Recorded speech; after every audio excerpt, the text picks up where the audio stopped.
Hello guys, I'm back with pre-release test 3. So today I'll go over the code, explanation of code, what kind of data structure is used, and finally for this pre-release test 3, what totaling is used. So starting with the code, we first initialize the variables.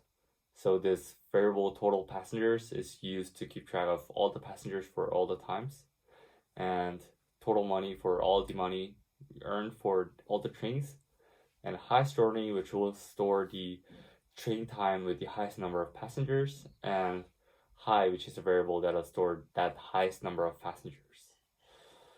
So you first create a for loop for departure data. So the I, which is the counter of the loop, will again be used as an index value.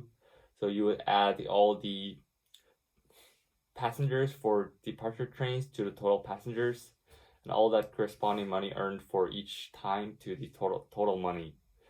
And then you would include an if loop, so you go through all the train times for departure data, and if the number of passengers for departure time is higher than the high value, which will store the current highest number of passengers, that high will become the new highest.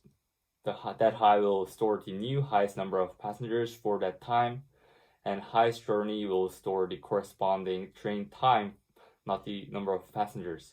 So if you study the coding a little bit, you would notice that this is a traditional way to find the maximum. And just don't forget, you have to print the number of passengers and for that train time and how much money earned. So you would use that counter value I as an index to print each of the time. And you would do the same for the return data. I will not explain here because it's just basically same to the departure data. And finally, you would print the total revenue, total money earned, and print the total passengers per day.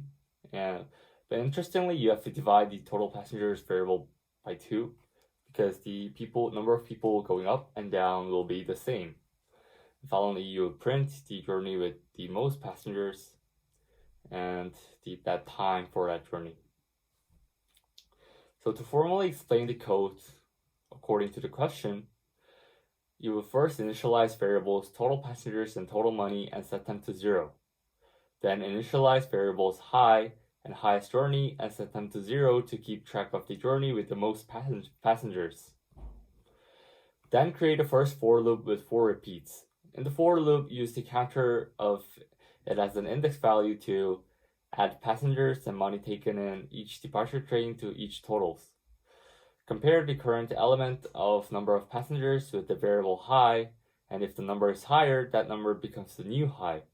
Then the corresponding time will become the highest journey.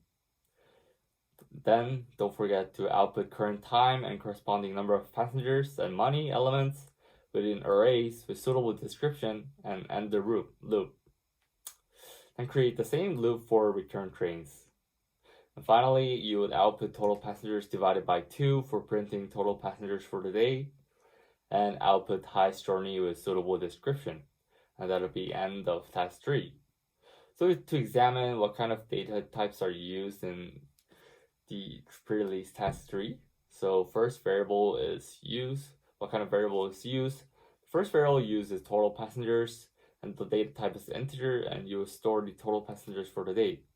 And total money, another integer variable to store the total revenue for the day. And highest journey, also an integer value to store the time at highest number of passengers, and high, another integer variable to store that highest number of passengers. Yes. And finally, only 2 arrays used here. So passengers deep journey is an integer array to store the number of passengers for each departure journey.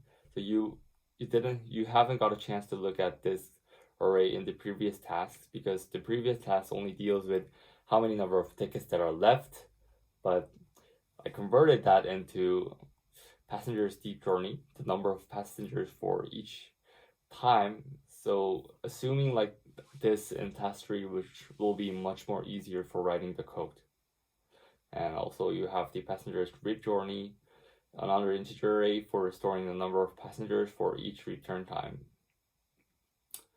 And finally, validation is not used in pre-release task 3, but totaling is used. So totaling is just adding